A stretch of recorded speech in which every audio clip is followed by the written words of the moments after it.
Bienvenidos y bienvenidas a Enclave Política. Ecuador entra al final del año con varias incertidumbres.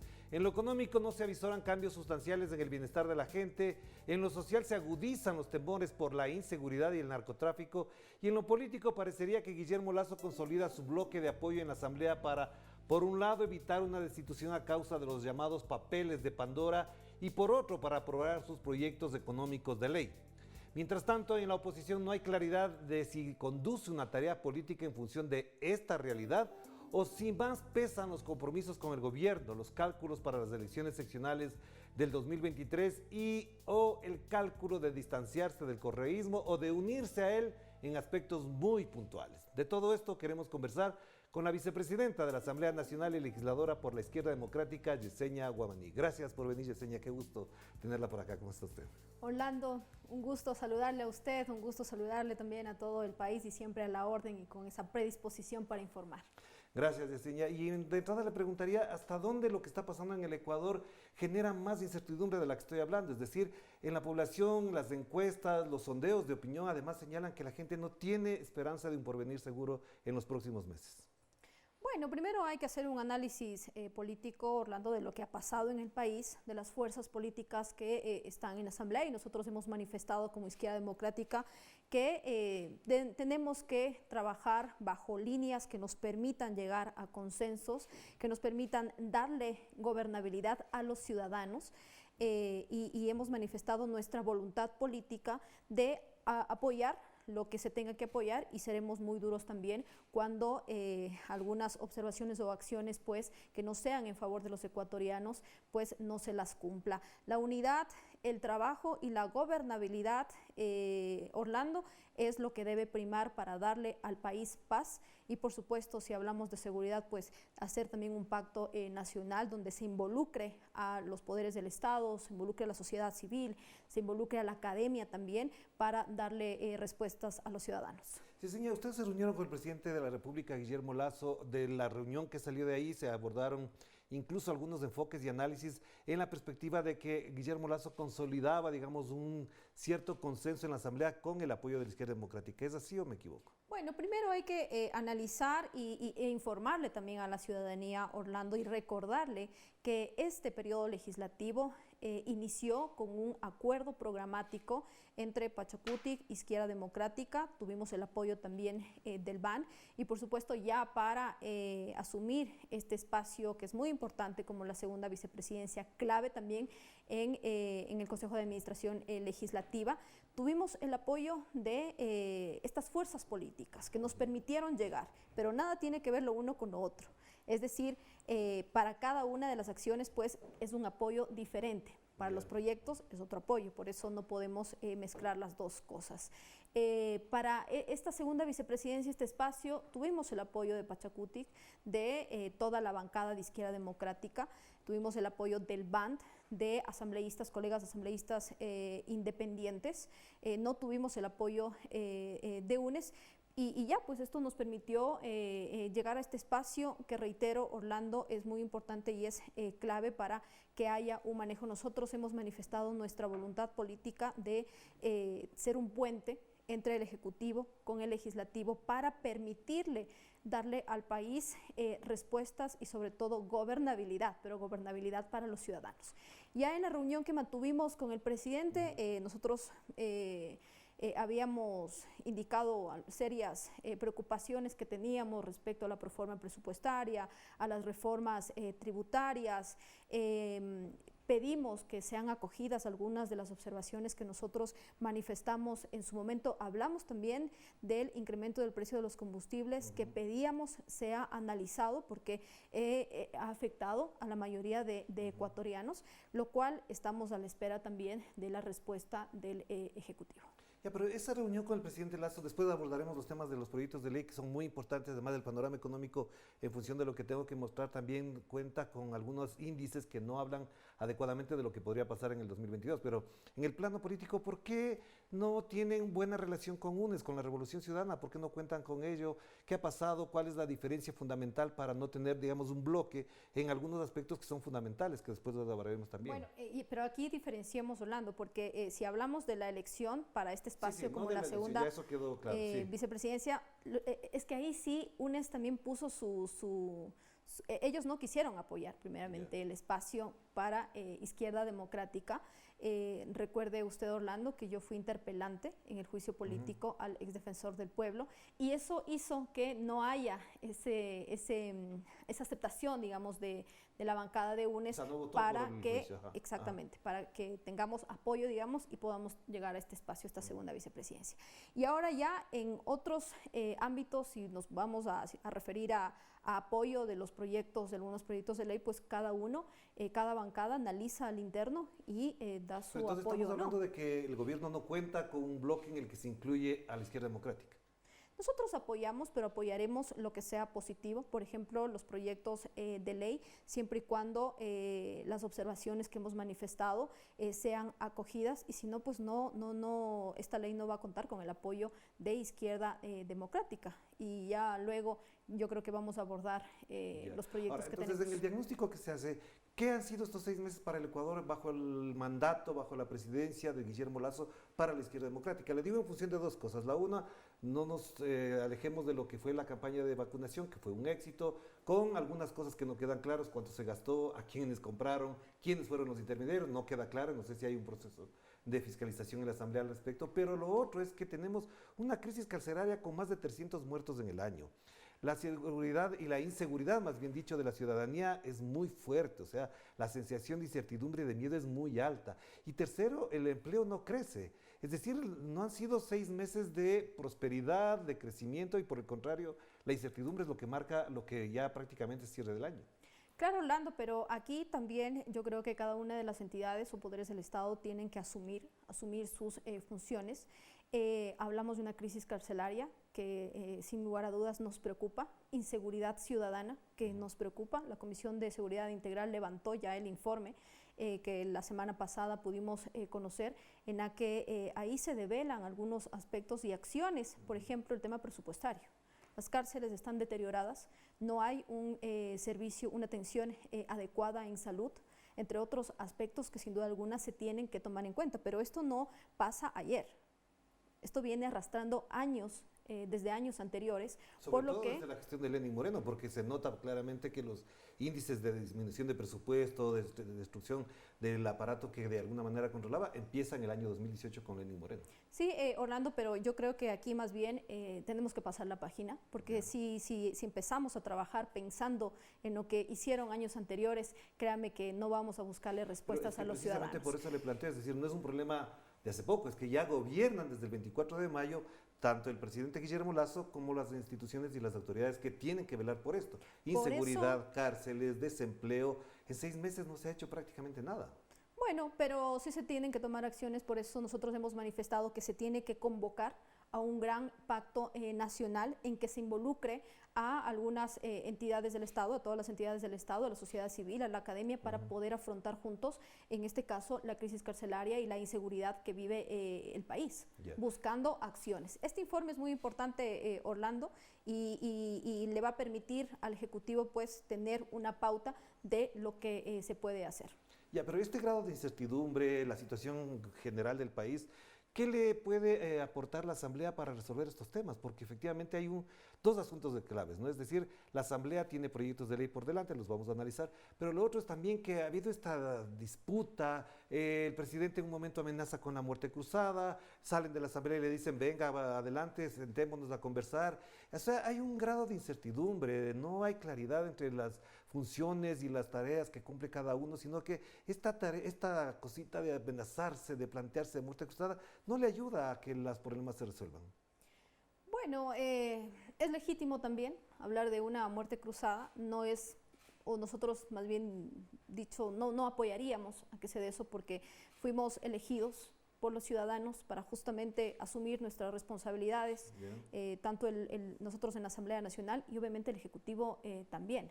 Pero claro, Orlando, tenemos que buscar consensos, buscar en el camino, encontraremos líneas rojas, pero la Asamblea Nacional y el Ejecutivo pues tienen que sentarse a conversar y tratar de buscar consensos que le permitan tener respuestas para los ciudadanos. Hoy por hoy, mire, estamos analizando la ley económica urgente, la proforma presupuestaria, hemos analizado también crisis carcelaria e inseguridad ciudadana, vendrán las reformas laborales y ahí en la reunión que mantuvimos con el presidente nosotros le manifestamos nuestro apoyo para que se den las reformas laborales, pero con ciertos cambios que nosotros consideramos y el Ejecutivo ha tenido esa predisposición de que Izquierda Democrática pues pueda conocer las reformas laborales antes de que sean ingresadas al Ejecutivo. ¿Cómo hacemos, cómo tratamos de llegar a esto, Orlando? Pues dialogando. Según usted, ¿cuál sería la calificación que le daría al gobierno de lo que ha sido su gestión desde el 24 de mayo para acá? Yo no le podría calificar, Orlando, porque esto depende no solamente de las acciones del Ejecutivo, sino también de la Asamblea Nacional. Yo creo que estamos haciendo un mejor esfuerzo, estamos comprometidos con el país y lo que aquí más bien debemos buscarle, Orlando, son soluciones. Usted había manifestado hace un momento el desempleo, sí, 7 de cada 10 ecuatorianos en las calles no tienen empleo. Y nosotros tenemos que buscar alternativas y soluciones para generar empleo, pero empleo digno. Y en eso ¿cuál sería tenemos la calificación para la Asamblea entonces? Bueno, yo creo que la Asamblea Nacional está haciendo un buen trabajo. Lamentablemente sí ha estado afectada su imagen por actos irregulares de algunos colegas legisladores, pero si hablamos de proyectos y de nuestra responsabilidad, tanto legislativa como fiscalizadora, pues hemos avanzado bastante. Hagamos la primera pausa y enseguida volvemos para seguir conversando con la vicepresidenta de la Asamblea Nacional, la legisladora por la Izquierda Democrática, partido de larga tradición en el Ecuador, Yesenia Guamaní. Vamos a la pausa.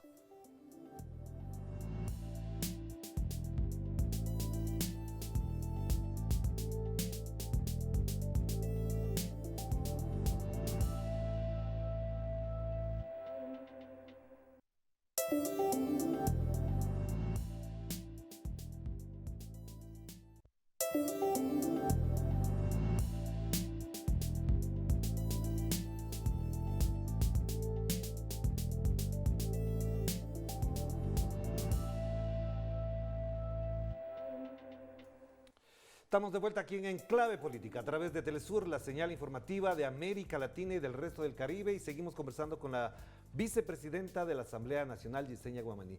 Yesenia, ¿cómo valora usted que la Fiscalía abra una indagación fiscal contra miembros de una comisión cuando en la Constitución y en la Ley Orgánica de la Asamblea Nacional se dice que los legisladores no tendrán responsabilidades por las acciones que hacen en la fiscalización? ¿Cómo se entiende esto? Bueno, si se abre una investigación, pues aquí solamente hay que responder con la información debida para que una investigación sea imparcial, una investigación sea objetiva. Usted, hace un ratito hablábamos, por ejemplo, de la información del proceso que se realizó en la Comisión de Garantías Constitucionales y decíamos que, por supuesto, cuando se tiene ese compromiso y esa voluntad pues, de hacer bien las cosas, se debe levantar información de manera objetiva e imparcial, que es lo que no ha pasado. Y si la Fiscalía tiene que investigar, pues la Fiscalía tendrá que... la investigación? Mire, nosotros cuando decidimos votar por la Comisión de Garantías para que asuma esta investigación, nosotros, primero que Izquierda Democrática puso ahí su posición de que se cree una comisión en la que esté integrada por algunos asambleístas de diferentes bancadas, posición que no fue apoyada. Y por eso se decidió que vaya a la comisión. Sí, la comisión. Después apoyamos para que vaya a la Comisión de Garantías. Que, por ejemplo, la Fiscalía le abre una investigación fiscal a usted por no investigar en el caso del Defensor del Pueblo. Ustedes hubiesen reaccionado, es decir, es una cosa que sobrepasa cualquier consideración, incluso de orden moral, porque ¿cómo los legisladores se dejan investigar por la Fiscalía en situaciones en las que están obligados a fiscalizar e investigar? Pero es la competencia de Fiscalía, Orlando, y en eso pues nosotros no podemos poner o meter mano. Ya, pero entonces, tomando en cuenta esto, para el análisis incluso de nuestra audiencia en América Latina, esta comisión emitió un informe, ese informe tiene que pasar al Pleno, el Pleno tiene que aprobar o descartar. ¿Ustedes como Izquierda Democrática apoyan lo realizado por la comisión y las recomendaciones que hacen ahí? Bueno, como Izquierda Democrática nosotros siempre vamos a estar del lado de lo correcto y de lo legal. Se ha manifestado también que se habla de una posible destitución. La Constitución es clara, Orlando, cuando dice claramente que un presidente puede ser destituido por arrogación de funciones o por conmoción interna. Estas dos causales no se configuran. Pero es funcionario público y no cumplió con la ley del 2017 que le impide a él tener plata en paraísos fiscales. Bueno, pero que sea la Fiscalía, la Contraloría, la que continúe con la investigación respectiva. Pero ellos no le pueden destituir al presidente, ni la Fiscalía, ni la Contraloría tampoco. Pero la Constitución es clara, Orlando, cuando dice que se puede destituir a un presidente por dos acciones, arrogación de funciones, que no ha pasado, y conmoción interna. Y aquí no se trata de proteger ni defender absolutamente a nadie, Orlando. Se trata de hacer lo correcto y lo que esté, en este caso, en la ley y en la Constitución. El informe, nosotros lo hemos revisado, no ha sido levantado de manera objetiva e imparcial, y por eso nosotros manifestamos nuestra posición de que no vamos a apoyar la desestabilización ni el caos en el país, sí vamos a apoyar la gobernabilidad. Y reitero en esto, Orlando, aquí no se trata de proteger a nadie, porque el presidente sí debería apoyar con toda la información respectiva para darle respuestas al país sobre su accionar en este caso. Ya, pero ¿por qué no va el presidente? Porque ustedes sobre eso, por ejemplo, no le exigieron al presidente. Insistir. Claro, pero eso es una falta de respeto en que una autoridad elegida, que tiene responsabilidades con la Asamblea, no vaya a la Asamblea y, digamos, en el mejor de los sentidos, hace a un lado sus obligaciones y, en cambio, en la Asamblea parecería que eso es normal. ¿Qué tal si no va el Contralor, el Defensor? No. Mira, Orlando, yo creo que en ese punto le voy a dar la razón y sería muy importante que el presidente asista y dé respuestas a la ciudadanía sobre su accionar. Ahora, si pasamos ya a lo otro, a que haya una posible destitución, en eso no vamos a apoyar porque no se ha configurado las causales. Pero lo que dice el informe, no de la comisión, sino de 600 periodistas de la Corporación de Periodistas que investigaron los llamados Pandora Papers o papeles de Pandora, dicen lo contrario, es decir, ya no es la comisión, son periodistas, son medios de comunicación del mundo entero los que dan cuenta de eso, y hace pocas horas además sale un reporte, donde se configuraría que efectivamente el presidente Lasso sí pasó plata a un fondo que sigue siendo de la familia. Entonces, con esos elementos, y usted que es periodista también, ¿no le parece que es demasiado evidente que algo no está claro ahí? Y por eso se podría insistir al presidente para que acuda a la Asamblea Nacional y dé respuestas a la ciudadanía sobre si es que hay evasión o no tributaria, pues eso les corresponde también investigar pues a las otras entidades, me refiero a Fiscalía, a Contraloría, pero nosotros como Izquierda Democrática, reitero en esto, Orlando, no vamos a proteger absolutamente a nadie, pero tampoco podemos caer en lo ilegal o en lo inconstitucional. ¿Pero por qué hablan de desestabilización cuando, por ejemplo, si fuese el caso? Porque esto sí pretendió, creo yo, traspasar otros aspectos de intentar desestabilizarle al país. Y en eso nosotros no vamos a apoyar. El país necesita gobernabilidad y necesita paz para poder salir adelante. Pero ¿por qué hablar de desestabilización cuando lo que podría pasar, si fuese del caso, insisto, si fuese el caso, es la sustitución? Se le sanciona al responsable de eso y el sustituto asume la responsabilidad. No, mire, yo creo que aquí nosotros tenemos que basarnos en seguir los procesos como tienen que ser y basarnos en la Constitución, basarnos en la legalidad para poder afrontar todos los procesos que tenemos. Yo le digo aquí claramente, conmoción interna no ha existido, Orlando. No se configura esto en los hechos y le reitero en esto, nosotros no estamos protegiendo absolutamente a nadie, el presidente sí tiene que responder, que vaya a la Asamblea Nacional y responda, pero ir más allá, buscar una destitución, pues en eso Pero por ejemplo, algunos analistas, no coincido del todo con ellos, pero dicen conmoción interna, más de 300 muertos en las cárceles, 1.200... Pero esa es otra cosa. A donde voy es a lo siguiente, más de 300 muertos en las cárceles, 1.200 asesinatos violentos solamente en la provincia del Guayas. Es decir, hay unas ciertas condiciones que no hablan bien de la situación del país y entonces en función de eso se une además el tema de los Pandora Papers. Es decir, hay un conjunto de cosas de que no le dan certidumbre, las encuestas lo dicen, es decir, la gente, usted, yo, cualquier persona, sabe que en los próximos meses no tiene asegurada su vida, que posiblemente el empleo no crezca, que la reducción del presupuesto en áreas de la salud, de la educación, de la seguridad, es la nota que marca el presupuesto general del 2022. Es decir, hay una situación bien complicada en el país. Hay una situación complicada que, sin duda alguna, cada una de los poderes del Estado pues tienen que asumir con responsabilidad. Usted me habla de crisis carcelaria. La crisis carcelaria nada tiene que ver con la investigación de los papeles de Pandora, Ya, pero, con ejemplo, la investigación de la Comisión de Garantías Constitucionales. Pero pero nosotros sí fue al Pleno la ministra, sí. Y ahí se pudo conversar respecto a crisis carcelaria, ver algunas acciones, y por eso la Comisión de Seguridad Integral pues levantó un informe que está muy bien técnicamente realizado y que va a permitir pues tener una pauta para responderle a la ciudadanía y que podamos ya no hablar de crisis carcelaria ni de inseguridad en el país. Ya, pero entonces frente a ese, el panorama es que el presupuesto general del Estado enviado por el presidente de la República tiene algunas de esas cosas que dan muestras de que no se quiere atacar de fondo los problemas estructurales. Por ejemplo, no se aumenta el presupuesto de salud, no se aumenta el presupuesto de educación, en temas de seguridad se mantienen los mismos esquemas y ahora además le pide ayuda a Colombia para que ayude a resolver los problemas de inseguridad, cuando sabemos que en Colombia el problema del narcotráfico es la causa de la que estamos viviendo acá los ecuatorianos.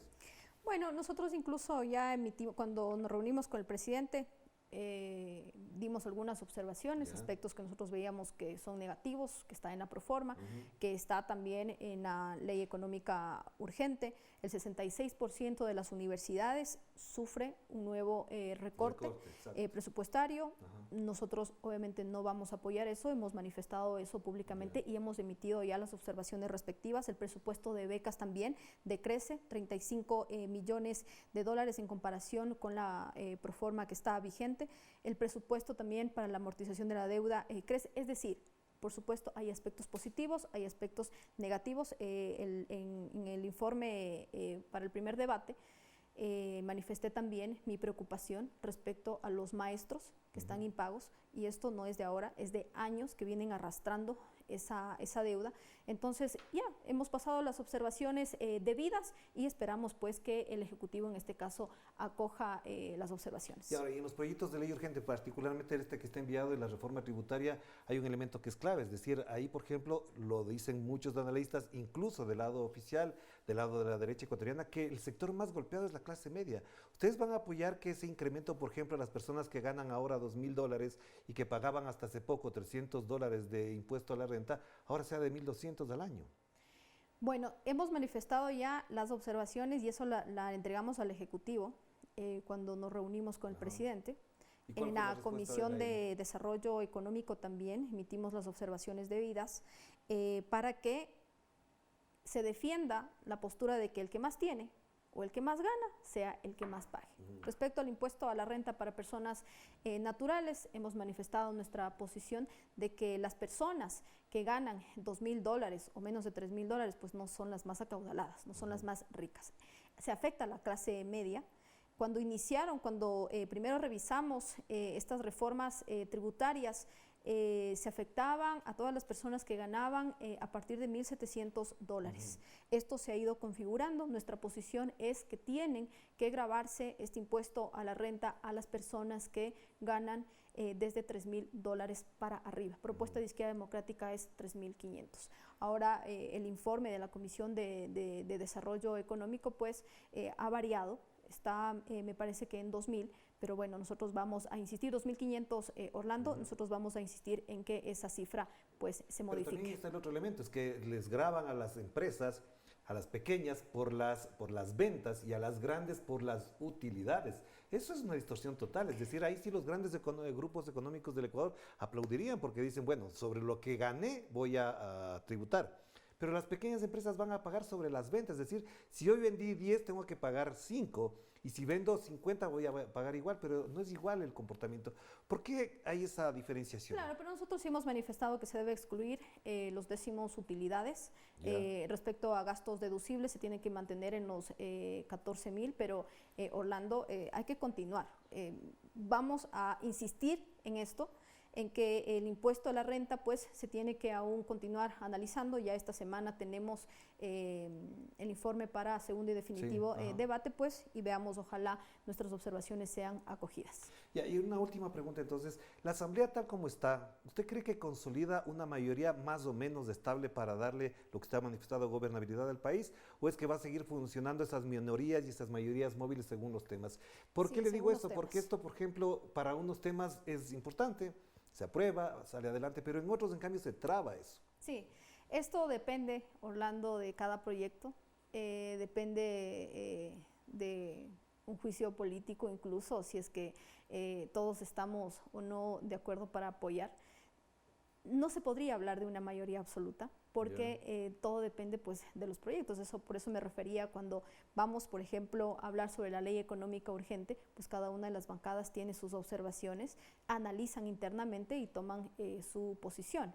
Respecto a las reformas laborales, haremos de la misma manera y de cualquier otro proyecto. Lo que sí creo, Orlando, es que esta Asamblea Nacional sí tiene esa voluntad política de tratar absolutamente todos los proyectos que obviamente cumplan con los requisitos, así sea del Ejecutivo o de cualquier legislador. Y para finalizar, entonces, ¿por qué tiene tanta baja credibilidad y calificación la Asamblea? Y si esa baja popularidad les obliga a ustedes a hacer algo, ¿qué se puede hacer? Bueno, primero recordemos, Orlando, que la Asamblea Nacional anterior se fue con el 2% de aceptación. Nosotros tenemos un gran reto, que es justamente dignificar a la Asamblea Nacional. Tenemos que recuperar la imagen de la Asamblea Nacional, pues, y en ese trabajo estamos. ¿Pero qué? ¿Qué van a hacer? No es tan fácil, le digo la verdad, no es tan fácil. No es tan fácil, porque además en estos meses la imagen de la Asamblea Nacional también se ha visto afectada por actos irregulares, lamentables, pero finalmente son actos irregulares que terminan afectando la imagen de la Asamblea Nacional. Tenemos que continuar y pasar la página y demostrar con trabajo, con compromiso, aprobando estos proyectos de ley con las modificaciones que creamos pertinentes, que le permitamos al país hablar de generación de empleo, de reactivación económica, que son las prioridades. Te digo esto solamente por comentarle nada más, porque efectivamente si la popularidad es tan baja, mañana el presidente de la República dirá, no me aprueban las leyes, como tiene una baja calificación, vamos a muerte cruzada. Bueno, es legítimo que haya una muerte cruzada, Orlando. Nosotros no estamos de acuerdo porque finalmente fuimos elegidos para hacer nuestro trabajo desde la Asamblea Nacional, y el Ejecutivo también, en este caso, fue elegido para gobernar el país. Pero bueno, si ya en algún momento se da una muerte cruzada, pues nosotros igual lo aceptaremos. Muchas gracias, Yesenia. Muy amable. Gracias, Orlando. Gracias a Yesenia Guamaní, vicepresidenta de la Asamblea Nacional del Ecuador, legisladora por la Izquierda Democrática, con quien hemos conversado, y por supuesto agradecerle porque otras autoridades no vienen fácilmente para conversar, pero bueno, ¿qué le vamos a hacer? Gracias entonces por estar con nosotros también. Pasen bien. Chao, chao.